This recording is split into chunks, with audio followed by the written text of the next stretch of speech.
Today I met with Emma Fitzpatrick. She is the founder of 11PR, and she chatted about her journey throughout creating 11PR, where the name came from and all of that too. We also talked a lot about personal branding, how important it is to get your personal brand right in order to connect with the correct brands, how to reach out to brands, how to align well with brands so that it matches you and where you want to go with your business too. So there's a lot to learn from Emma. We had a really great chat over a coffee. So grab a tea or a coffee or whichever you prefer and join us for what was an incredible chat about personal branding, marketing, and how to set yourself up for success on social media too. Emma, thank you so much for coming in and meeting with me. I know we've met a good couple of times before this as well, so I know loads to do with 11PR and everything too, but I want to talk a bit more about how you got into PR, marketing, brand, because I know there's so many people with businesses who struggle with the personal brand side of it, who struggle with kind of what do I post on social media, how do I get the attention from brands. So firstly, tell me a bit about how you got into it, and then we'll move into kind of how to help people in that space. It's really strange. So I have 20 years experience in retail. I started there, well I'm 39 now, I started in retail when I was 16 and then I worked my way up. So I was in Debenhams. So Debenhams was a department store that came into Ireland, and it was a massive opportunity because it was one of the kind of first brands that had big designers. From a perspective where there was a portfolio. So we had like Switzers, you had Brent Thomas, you had all these type of things. But Debenhams was so new and different. So I was very lucky to be part of that launch in Ireland, and I came in from the very start. So it meant that I seen how brands brought in things into Ireland, like, you know, flyers, leaflets, how do you position yourself in malls and shopping centres, what does that look like? And the conversation was very different then. There was no Instagram, there was no Facebook, there was no Twitter, there was no website, so like e-commerce didn't really exist. So the things that we kind of take for granted now, I was able to learn them as they were kind of happening in Ireland. So that's how I started off. So I was a sales assistant. I worked on the shop floor and I loved it. I worked for John Roche and many other brands, but my main job was to fold t-shirts. That's what it was. It was brilliant. So kind of from that I learned customer service skills. So, you know, how to engage with people, all different kinds of people, different ages, whoever, because you're in a department store.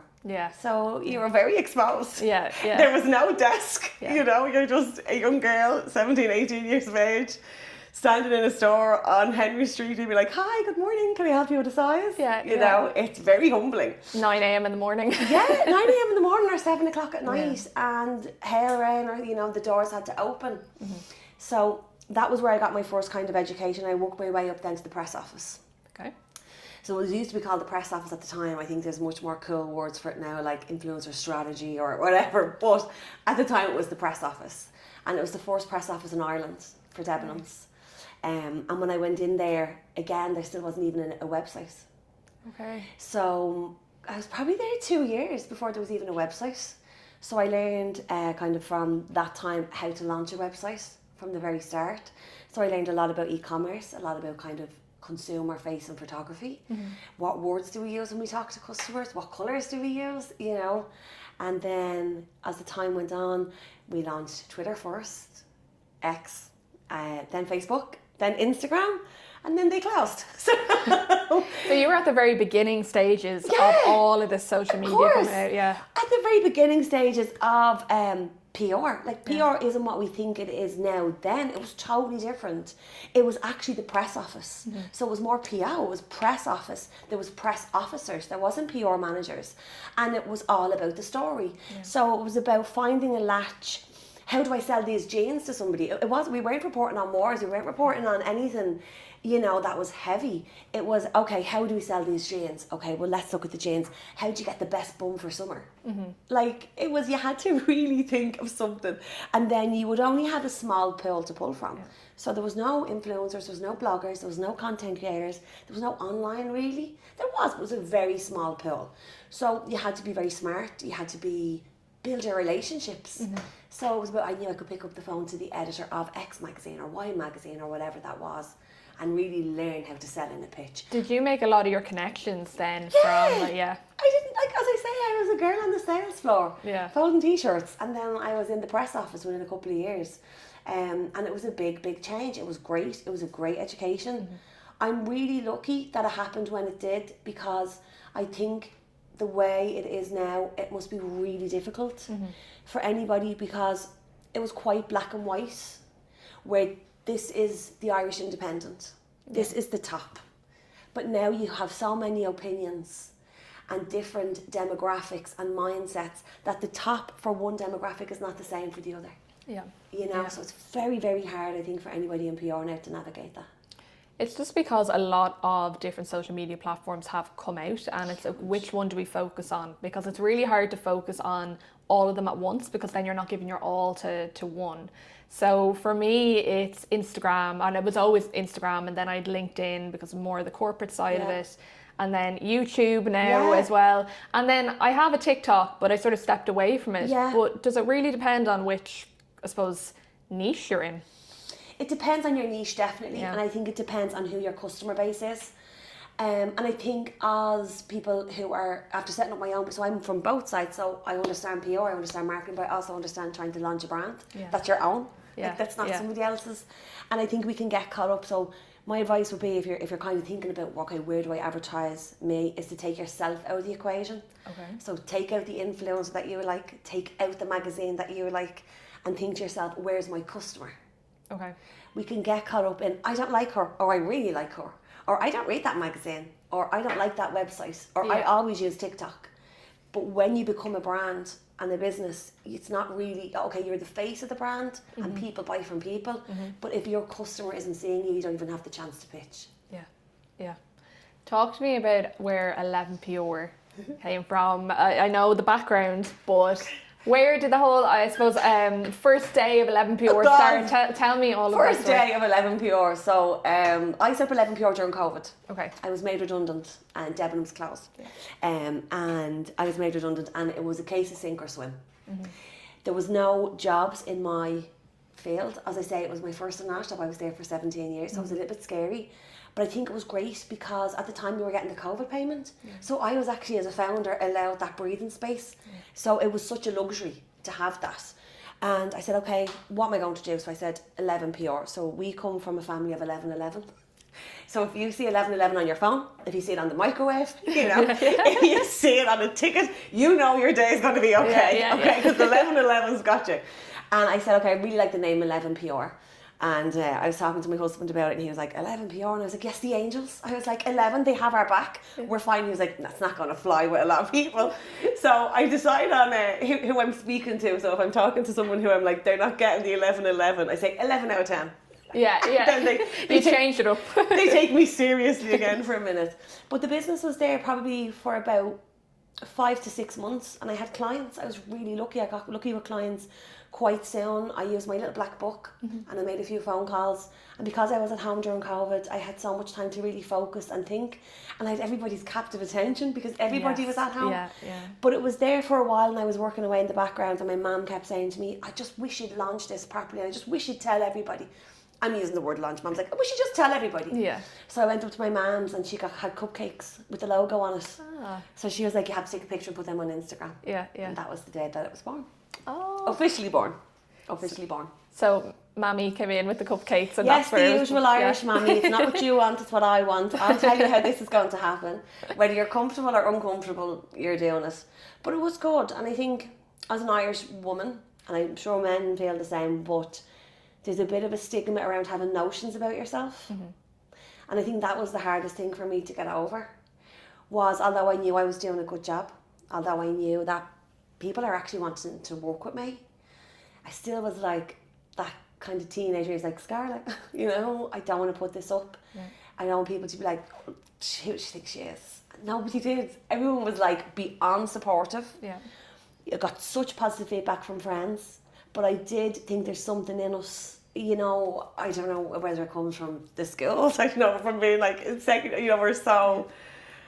It's hard to put yourself out there. You know, like with a lot of people I've spoken to, even myself, when I set up everything with my business as well, because I was initially positive psych and life coaching, and then I put Mindset Martha, I put my name into it and kind of pushed it out. It was very hard then to Yeah, there was always a small part of me that was like, oh God, I'm actually doing this. I'm putting out this video, let's say. But then I was like, you either do it and take the risk, or you just kind of sit and wonder what if. So you have to kind of like push it out. Yeah. But how was the first few months of 11PR? Talk to me about how it all went, especially during COVID times. So my story is, it was amazing. I had a ball. I could not believe the positive response. I couldn't believe how good it made me feel, that what I had put to the table was performing. I got totally wrapped up in it, was so happy with everything. And then the next phase was the hard bit. I think I got really caught up in this, not the success, because that's a huge word to use. I think I got caught up in the snowball. I got caught up in the positivity. I got caught up in so much of it that I forgot about the actual business side of it. You know, I made a lot of mistakes at the start that came to fruition probably 6 to 8 months after. So things like errors with accountancy, errors in HR, errors in how I'd set up with the CRO, the company registration, errors in like a business plan.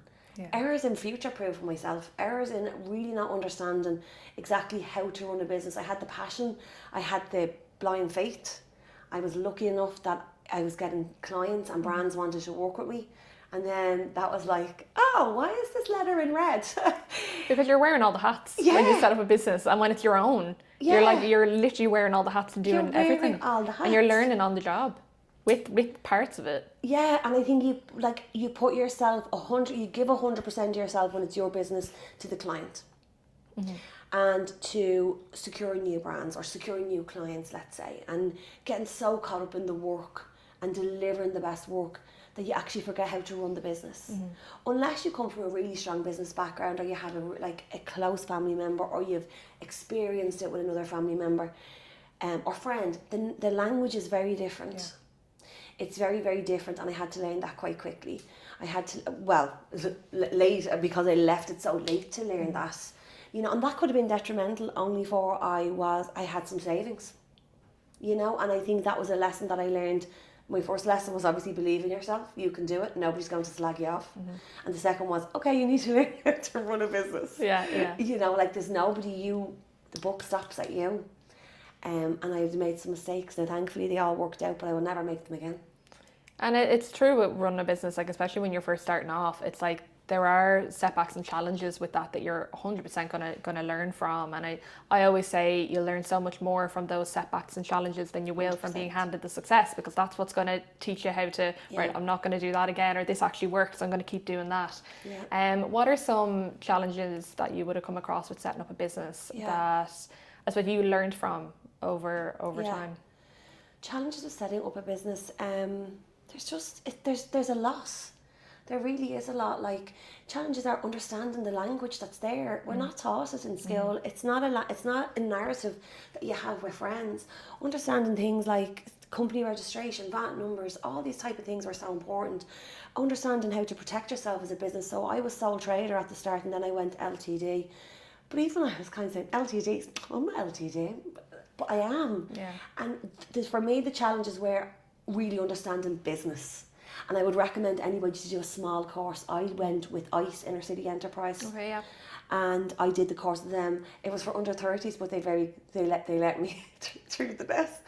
And I'm very grateful to them that they did, because I learned a lot there.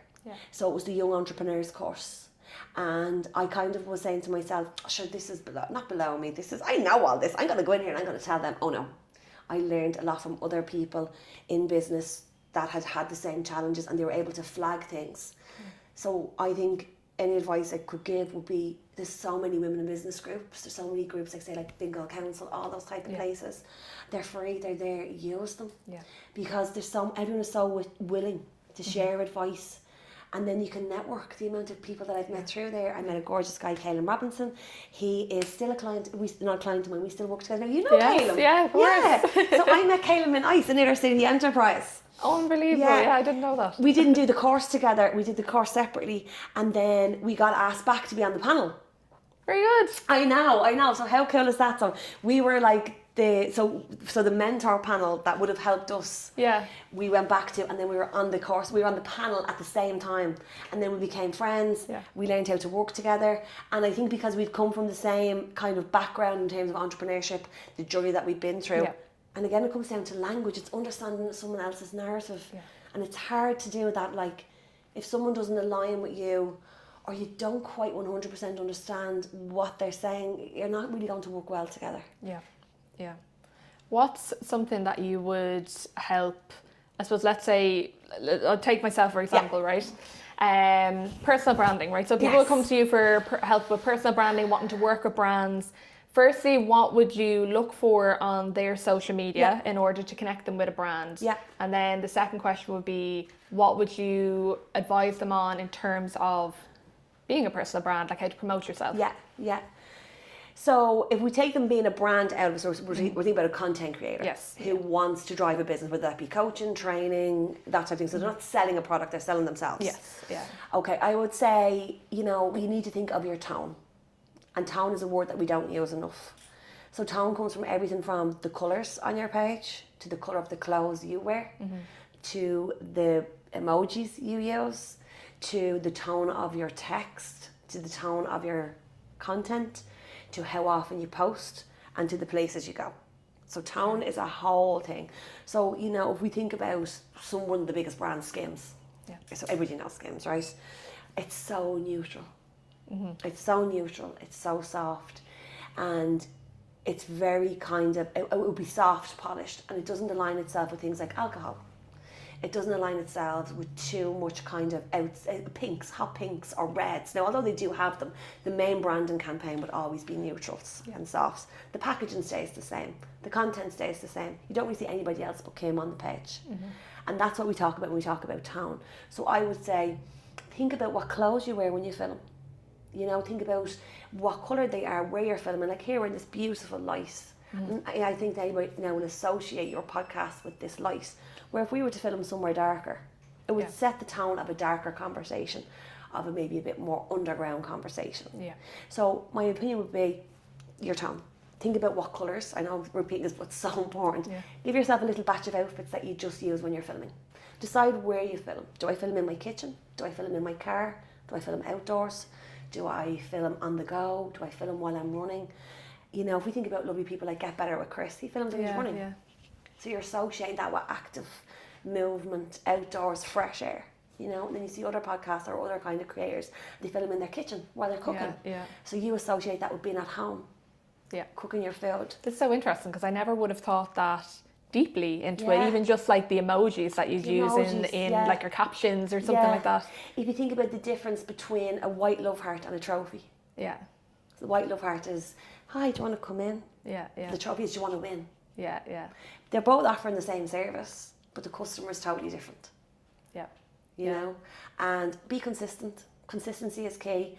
I think it can feel a bit stagnant. I think people can say, oh, I've tried it all. I'm just gonna film in my car. But you've been filming in your kitchen for 6 months.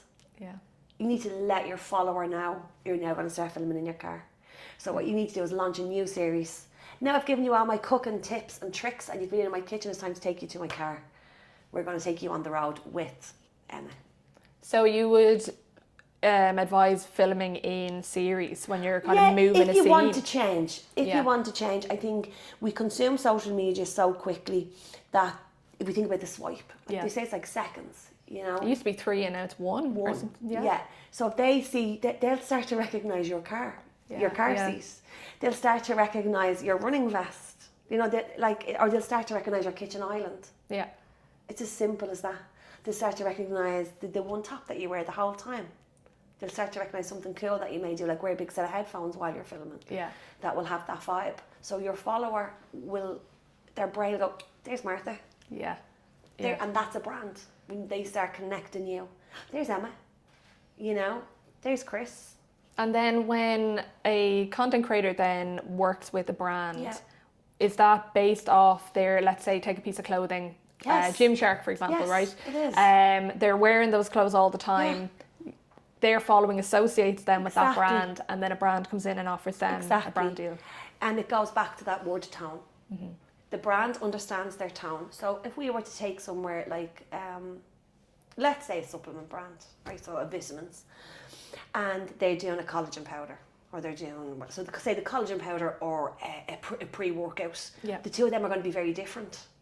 So it actually could be the same brand, but who they want to collaborate with for the collagen powder will be different who they want to collaborate with for the pre-workout, because it's a different customer. Yeah. So you then, as the creator, I would recommend you write a wish list. You say, okay, what brands do I want to collaborate with in my wish, in my manifestation, in my vision board, in my brand vision board, right? And I would look locally first. So I break it down into probably 15 brands. Don't go 100 brands. I think that's such a strange and people say, you have to reach 100 people a day. You don't. And go with the small kind of community-based brands. Yeah, I would. The way I would recommend it is, from working in the industry, would be pick 5 Irish brands. Pick 5 brands that you see other creators work with that you feel are your peers, and pick 5 wish list. Okay. And just put out 15 strong nets. And I would look and I would say, my 5 Irish brands, who else are they working with? I'd look at their Instagram, I'd understand their socials. If they're owned by a brand owner, I try and understand the brand owner. What does Emma want? Well, I see that, Emma knows Martha. Okay, so she's into this. I need to understand then how I approach Emma. And I don't chat GPT. Yeah. I say, hi Emma, how are you? I seen you were with Martha. I follow her Instagram. Would you be free for a coffee? Have you got time for a chat? I'd love to talk to you about this tan brand. Yeah. It doesn't have to be like... The networking part of it is so important as well. It's just to really just not feel like you're being cold called. And to not feel like someone has put this through ChatGPT. I love ChatGPT, I use it every day. But there's a time and a place for it. Yeah. And if you want to get your tone across, ChatGPT isn't going to do that for you. Yeah. And then with the 5 ones that are working already with influencers, who are they working with? Don't be afraid to reach out to your peers and DM what to say. Oh my God, you're working with Gymshark. Yeah. They'll love, like the content creator will love that you've seen them. They love the kudos, they love the compliment. They might not be able to share the details, but they can give you some advice. And I do think, especially in Ireland, we are all willing to support each other. Yeah, 100%. And I've seen it massively as well. Like even people that you might have never met, but you follow them online, will always sometimes be your biggest supporter. I know. Yeah. It's mad. Yeah. Which is great. Yeah. But from, let's say, I'm going to go back to the personal branding again. Yeah. Let's say someone, so you would advise all of that for someone who's just starting off or would already have a following? What? Just starting off. Just starting off. You have to set the tone from the start. First impressions matter. Yeah. They're not everything. Like, I mean, you can always reinvent yourself. Yeah. There's nothing is an permanent marker. You can always reinvent yourself. But if I could advise anyone, it would be to just put that little bit of time in at the start. Canva is great. Yeah. Canva is a free tool. You don't have to pay for it. It's a free tool. I would advise them to sit down on Canva and make a vision board, a mood board of their tone. I mean, you can pick anything. So find out your colours, make a collage there. Find fonts that you like. Find styles that you like. Because these are all the things that are so, so, so important. And, the brands that we follow them because there's something that it resonates with us and forces from a visual perspective. Yeah. Forces the visual because you're like, I love gold things.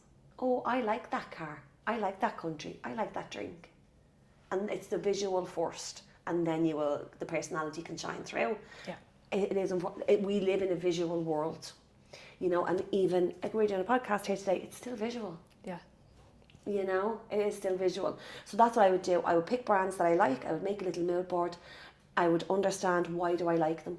And I think take it old school. Like everything doesn't have to be so tech.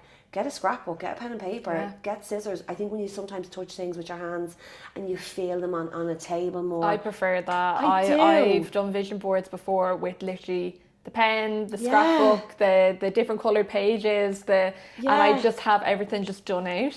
There's something that then clicks back into like you're back in school. Yeah. You're learning. It's a little bit more... It's creative. It's creative and you'll get much further. And then once you have your thing, definitely you would need... I think they're called projects on Canva. And I would just set a folder aside projects.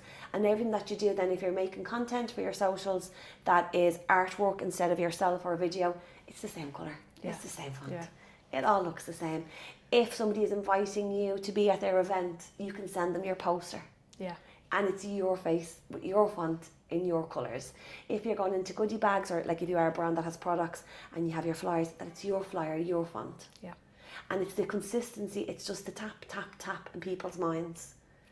You know. Not to think that you're overdoing it, that you actually have to in order for people to remember you as well. It's a subtle tone, like 11PR is black, white and purple, and it's never changed. You know, and anything I do, I would always describe my branding as slightly masculine. That's what I like. I'm not really into flowery. I'm not really into love hearts and flowers here. And you know, I'm like black, white, and a super strong font. Yeah. So that's how I see myself. And when you understand that, it's actually a great tool to understand if what you're being offered aligns with you. Yeah. So would I go, if someone invited me to an event for International Women's Day, yes, I would go. If someone invited me to maybe like a Valentine's Day thing, I'd probably be like, no. But would I advise a client to go? Definitely. Yeah. Yeah, of course, that suits They you. have to align with your brand and you're going to be seen there. Yeah. And it's, again, it goes back to the brand alignment and what matches your brand. And what matches your brand. And you know what, from a business point of view, we don't have much time. Mm-hmm. Time is so precious when you run a business. And it's a great way of saying, I don't think my customer is there. Yeah. Yeah. It's just a really nice way of saying, okay, I don't think that's my customer. So you're not being mean. You might support the project. You might make friends with the organiser. But it's just not for you. But let me know the next time you're doing something else. Like if you're doing something cool for Halloween, I'll go. If you're doing something cool for Christmas, I might go. Yeah. You know, so it's to decide what aligns. And by visualising the two, you're like, that's so not me. Yeah. I heard a really interesting, kind of like it was actually a quote from Gary Vee on a video that he did the other day. But social media in 2026, he's saying, is no longer social media, it's interest media. Yeah. Would you agree with that? Definitely. Yeah. Definitely. And like you said at the start there, your YouTube channel. Yeah. And you've moved away from TikTok. Yeah. There's a massive shift back to traditional. Yeah. And like even when we're getting excited about doing our vision board, people are getting excited to hold a magazine again. Yeah. You know, people want to go back to traditional. We've been so saturated by the fast and it feels unauthentic. Again, going back to the three seconds to capture someone's attention is now 1 second. It's literally people are just scrolling so fast. It's so fast. And then like their thumb stops and they're like, no, and then on to the next one. And it's so much. So much. Like I really wanted to go back to this like connection, communication, networking with people, having a coffee, catching up with people. Yeah. Because even for me, that's like a lot. Like just TikTok just felt like a lot. It's a lot. Yeah. And especially the introduction of TikTok Shop has made it even harder. Because with TikTok Shop, it means any creators that are on there are now using it very differently. Yeah. I think when it started, it was fun. It was like great jokes where you share things with your dance friends. videos and different things. And it was like, and again, it comes back to tone and personality, Yeah. right? And it's like, send it to your friends, be like, that's so me. Yeah. That's so you. You'd love these shows. Yeah. And that's where the tone comes in. And then it went then to being very, very heavily sales-led. And I think people are sick of being sold to. Mm-hmm. I think it's just so exhausting to be constantly sold to. And from the things that we do at PR, you're like, that's rich coming from you, Emma. Your job is to help brands sell. But there's a movement towards community. Yeah. And the brands that I work with would have maybe 4 or 5 years ago hosted large events for maybe 150 people or gifted 300 people. Now they're like, let's just do 10. Mm-hmm. Let's just do 10. Let's give them something really nice. Let's make it experiential. Let's have 10 conversations instead of 150 mentions. Yeah. And it's a move. I think the influencer, the content creators, the media, I think they actually respect that decision because they don't feel as fast fashion, fast years. And 3 events today. Why is there 3 events today? Oh, no, I was invited on a run. Yeah. I was invited by X brand for a meal. Yeah. They invited me for a massage. Yeah. And it feels a bit more considered. So the move towards authenticity. I mean, for me, that feels crazy because, as I say, when I started, there wasn't even an e-commerce site. So I'm like, it's always been authentic. It's always been traditional. I knew it would come back. But for anybody starting out their business who doesn't have the background I have, who might be in their 20s or early, whatever, and grew up with a phone in their hand, don't be afraid to go back to authenticity. Don't be afraid to be authentic. I know an awful lot of young girls because I meet them in this industry and they're so self-conscious, it's scary. Mm-hmm. Like, I think where you can zoom in, like, they look at their photographs and they zoom in on their faces and they're beautiful, you know. And I think the scrutiny around authenticity, I can't be authentic, what if this isn't right, what if this isn't right? But it's going to be so well received. Yeah. You will actually stand out by being authentic. Yeah. I love that things are going back to the authenticity side of it, because it's just so I suppose it's going to be, I feel it's going to be welcomed by a lot of people. It's definitely welcomed by me anyway. Yeah. But for someone who is looking to, let's say, grow their social media to connect with a brand, again, it goes back to, you know, your personal branding, having all those boxes ticked and everything. But a lot of brands look for a certain following and kind of things like that. What would you advise people who are kind of, I suppose, a bit worried about that and how to get followers? There is definitely a shift again. So I've seen it probably over the past 10 to 12 months, is that brands are moving towards micros. Okay. So where we would have looked at the huge numbers, I mean, we all know who we're talking about, you know, the big players, the girls, you know, like into the hundreds, 250,000 followers. That day is kind of gone. It's definitely gone. There's a shift again towards the 5 to 10K. Okay. Big time. People are moving towards the 5 to 10. There's so many advances in the PR industry that we can see your insights. So don't buy followers. Don't do it. Just don't do it, because it makes you look really disingenuous, you know. And there is a definite push towards authenticity. I would rather work with somebody who has 2,000 followers, has an engaged community. I can see that the numbers on their posts match the numbers in their bio. Yeah. So if you have 2,000 followers and you're getting average 15 likes on a post, that's fine by me. If you have 75,000 followers and you've got 25 likes on a post, it's just an alarm bell. Yeah. If I can see that people are writing underneath and you're replying, I'm going to want to work with you. Yeah. If I can see that you are actively out and doing things that align with me, I'm going to want to work with you. If I can see that you're not posting every day, hi guys, look what I got today, just open my mail and I've got this again. I don't want my brand in that loop. You know, I really don't. And when we look again, going back to tone, I know I'm like a parrot, is you have to decide what brand you want to align with. Do you want the brand that gifts everybody and it's just for the sake of what? A free something, a free mug? Yeah. Do you want that, or do you want an actual authentic relationship where a brand will support you on the other side? You know, the brands that are gifting a lot, they're not going to say, you know, say if you went and said, I want to do a community event, I want to do a run, I want to have 50 of my followers or my coaches or whoever they are, and we're going to do a run, will you support me? No, we only do gifting. Yeah. You're not going to get the long-term partnership. It might look good and it might feel good. We're saying, I've made it on the list. Yeah. You only made it on the list for that one thing. And the time it took you to get it, you could have went out and bought it, you know? But don't stress too much about numbers. We're not really looking at numbers anymore. We're actually looking at your grid. We're reading your comments and we're looking at who likes them. And we're checking, who are they, where are they from, do they comment often, are they bots? So things have really changed, because it used to be the numbers. It used to be, you need to have 50,000 followers, and people were chasing, you know, posting things that were, you know, you can always tell when something is not aligned with someone's personality as well, and you know it's for the views and the followers, and that leads to a lot of burnout for people, because they know that they're not being truly themselves, and then they fall off the grid because they're like, well, that was really overwhelming for me, and they have to take time off, and it's sad to see, you know. So I love that things are moving more into the authentic side of it, so that people can really feel comfortable being themselves and putting out content that's not, you know, clipping every breath, hoping that you kind of get so much into the first 3 seconds, you know. So it's lovely to see that social media, or interest media, whichever way you want to word it, is media is changing. Yeah, you know. Yeah. You know, a lot of people I talk to don't have LinkedIn, and I think people see media as this platform. I think this obsession with numbers has to change, because it's not validation all the time, and I think that can be really tough on people.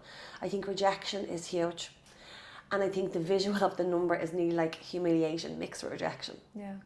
And that's scary, you know, for people to feel that. And I think that can be tough. I think LinkedIn is really strong, and we're moving back to authenticity.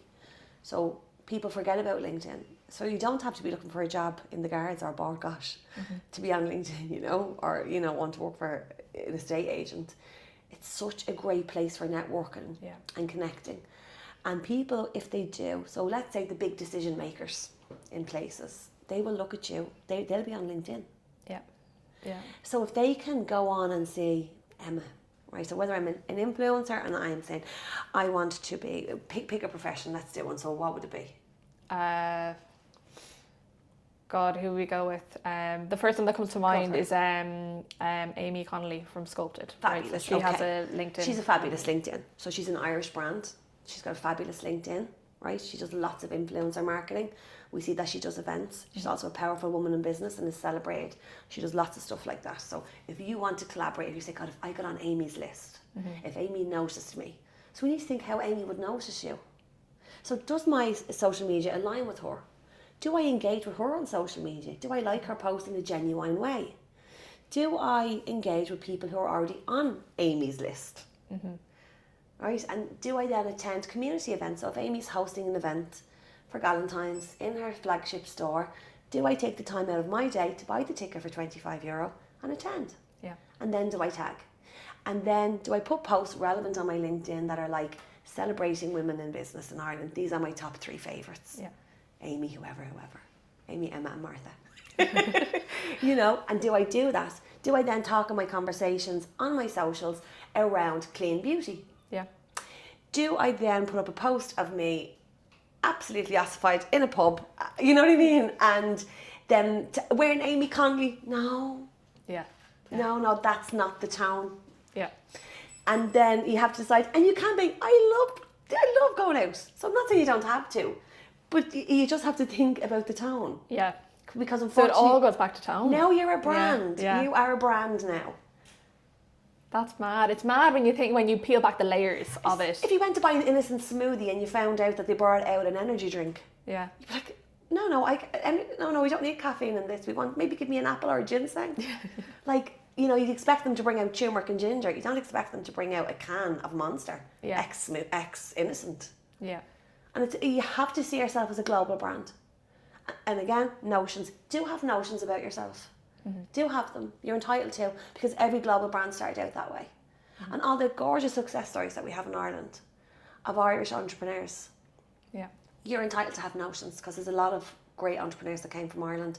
I think when you start seeing yourself and respecting your brand that way, you will then start aligning it correctly. Yeah. Yeah. LinkedIn, it's an untapped gem. I love LinkedIn. Yeah, and you can work backwards with LinkedIn. Yeah. So what you can actually do with LinkedIn, what I try and do is I work backwards. So I will say, let's say if you did want to work with innocent smoothies, right? So my advice then was like, oh no, see who's on their list. You could go to the top. LinkedIn, who's the market manager for innocent smoothies? Yeah. Connect. You know, they might never be connected because nobody has taken that path. So the path less walked, isn't it? Yeah. So everyone's just DMing an Instagram page. I love your brand. No. Stop. It may not even get seen because it's being run by a team at the back of it. Yeah. But then if you want to be really taken seriously and seen as someone that they want to collaborate, find out the name of the marketing manager. It's as simple as that. Don't cold call me. Don't cut, copy and paste. Hi there, we love your product. You should be like, hi team innocent. Happy Saturday, sun is out. Hope everyone's drinking orange juice. Ha ha ha. You know, love your new apple flavour. Yeah. Would there be anybody from the marketing team I could reach out to? I'm based in Dublin. Yeah. That's different to, hi guys, if you ever want to collaborate, I'd love to share. No, we're not going to go that far, because again, we're so used to being sold to, and that goes from both sides. As a PR, I'm so used to people trying to sell themselves to me. Yeah. And you're like, it's not my decision, it's yours. Yeah. Do you want, you know, LinkedIn, find the person who's the market manager for Innocent, or find the brand that distributes them, whether it be whoever it is. Start connecting that way, work the dots backwards, and you'd actually be surprised who you may have known from school or college, or may have worked in the same job as you. And you can say, oh my God, hi Dean, I didn't know you're over with whatever. Do you know? Yeah. You know? And they'll connect you. Like if there is someone that you know who may know them or work there, you know, you could easily reach out to them. And it shows initiative, and it shows someone that you would want to work with. It shows that they didn't say, oh, I seen Emma got a gift from Amy Connolly. I'm just going to DM Amy Connolly and ask her. Yeah, yeah. That's the tone. Yeah. The tone is like, feck it up. I have it in my saved anyway. It's just in my notes. Yeah. It's just out of ChatGPT, could copy paste. I'll just throw it in. And then expect Amy Connie to write back, thank you so much for reaching out. Wow, I've never received a DM like this before. Yeah. But go to somebody, find out who is on her team. Yeah. Follow them on LinkedIn. Set your tone on LinkedIn. Talk about women in business. Talk about makeup. Talk about the importance of celebrating Irish brands. Talk about how Korean skincare is so incredible, or moving away from fast, toxic makeup. Yeah. Talk about teen skincare. Yeah. It's interesting when you highlight it that way, like about all the different layers being peeled back on it. Emma, I want to ask you as well, what's your why behind 11PR? What's your why behind everything that you do? I was thinking, I don't really know the why. And I think that's okay. Yeah. I really do. I think, look, we're talking about authenticity. The why was because I didn't have a job. Mm-hmm. And that was the why. Why am I doing this? Because I've been made redundant during COVID. Mm. And what do I do? And what I did was what I knew best. I went back to my black book. I went back to my LinkedIn. Yeah. And now the why is I just love it. I just can't imagine going back. I can't imagine having to get a real job, as I call it. Even though this is a real job. But now I do, because I realise how much I love it. Yeah. I didn't have a founder moment. I didn't have a eureka moment. I had a sink or swim moment. And I'm so grateful for it. And you have to love it. If you love what you do, it doesn't feel like work. I just love it so much. I love the variation of the different brands. I love going from maybe talking about a hotel to talking about makeup to talking about fashion. Like, the brands are so varied. Talking about the UFC. I mean, it's crazy. Yeah. The brands that we talk about. So my why now is why not? How about that? That's a good one. Why not? Why not? I love that. Yeah. You're working with so many incredible brands at the moment. Yeah. What's on the horizon for 11PR coming up? There's changes for me too. And I can't sit here and say all the things I want other people to do. The future for 11PR is I'm going to start taking my own advice. Honestly, I am. I'm 6 years in business now, and they kind of say every 5 years you need to look at it, because that's the way the kind of the cycle goes. You're looking at kind of a 5-year cycle. And I think I've lost sight of what I wanted to do. So this is very timely, because I'm like, right, what is your tone? Who are your top 5? The future for me is to go back to authenticity. It's to do the same thing that I'm advising other people to do, to not get caught up in the comparison, to not get caught up in maybe rejection, to not get caught up in any of that, and to really align myself correctly, and to not, comparison is the thief of joy. It always has been, and I think social media is toxic in ways. But you're also in control of your algorithm.